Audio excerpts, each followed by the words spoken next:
Safia. I'd like to also begin by acknowledging the traditional owners of the land, the Gadigal people of the Eora Nation, and I pay my respects to their elders past, present and future. Land that always was, is and will continue to be Aboriginal land. Distinguished guests, ladies and gentlemen, I greet you with the Islamic greeting of Assalamu alaikum. Peace be upon you and Ramadan Mubarak to you all. I'd like to thank you all for participating in this annual Affinity event, the Friendship and Dialogue Iftar Dinner. And without your support and presence, this dinner would have no significance. I'd also like to thank and acknowledge our co-hosts tonight from the two largest parties in New South Wales Parliament, Minister Dominello, for your continued support in this wonderful program, and Mr Guy Zangari on behalf of Paul Lynch for your continual support as well. And thank you very much for your partnership in making this program a reality. Other parliamentarians, as mentioned, I'll just quickly mention some of them. Honourable Jason Clare, as mentioned, who will shortly be arriving. The Honourable John Murphy, Mr Craig Kelly, and state parliamentarians, Charles Castelli, Honourable Peter Primrose, I believe may be here, and Honourable Kate Farman, Mr Mark Curry, the Consulate Corps, the US Consulate, Mr Niels Marquardt, the Malaysian High Commissioner, Dr Jumiati Ismail, the Royal Thai Consul General, Kesani Palanuwangs, the Pakistan High Commissioner Abdul Aziz Ukaidi, Vice Chancellors, Deputy Vice Chancellors, Mr Hafiz Qasim, President of AFIC, and many Muslim community leaders, our keynote presenter, Dr Jeff McMullen, the Chief Justice of the Federal Court of Australia, His Honour James Allsop, community and religious leaders, one and all, welcome.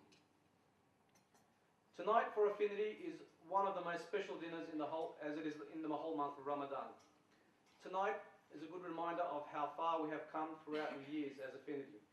Our first Friendship and Dialogue Iftar Dinner had started in 2001, and tonight is the 13th annual Iftar Dinner and the 5th that we've held here in Parliament House. And it's great to see that Ramadan is becoming a month for everyone, a month in which old friendships are strengthened and new friendships are forged.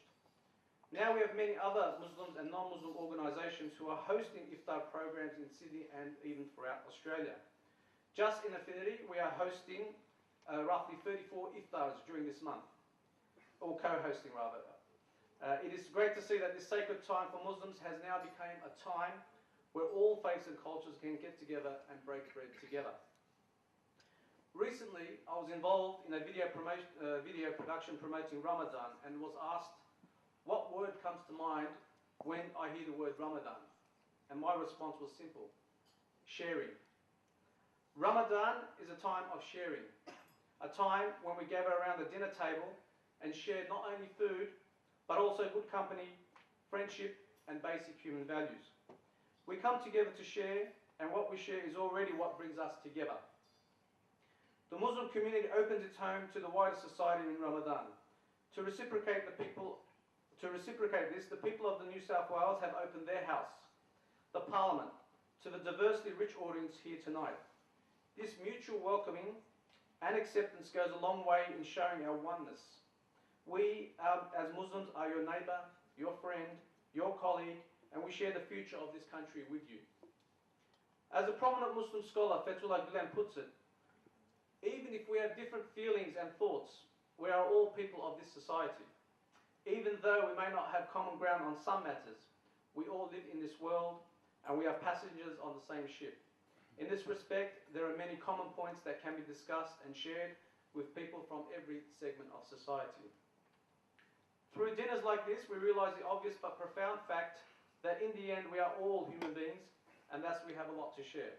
Having different religious beliefs and practices, different cultural practices, different languages and different skin colours does not warrant us being aliens to one another. They are not signs of division. They are signs of diversity. They are not reasons for segregation and isolation. They are complementary ingredients for unison and collaboration, which in turn lead to our growth and prosperity. Once again, I wish that this holy night will open the doors of mercy upon us all, and I greet you all with Ramadan Mubarak, and again, thank you very much for your participation.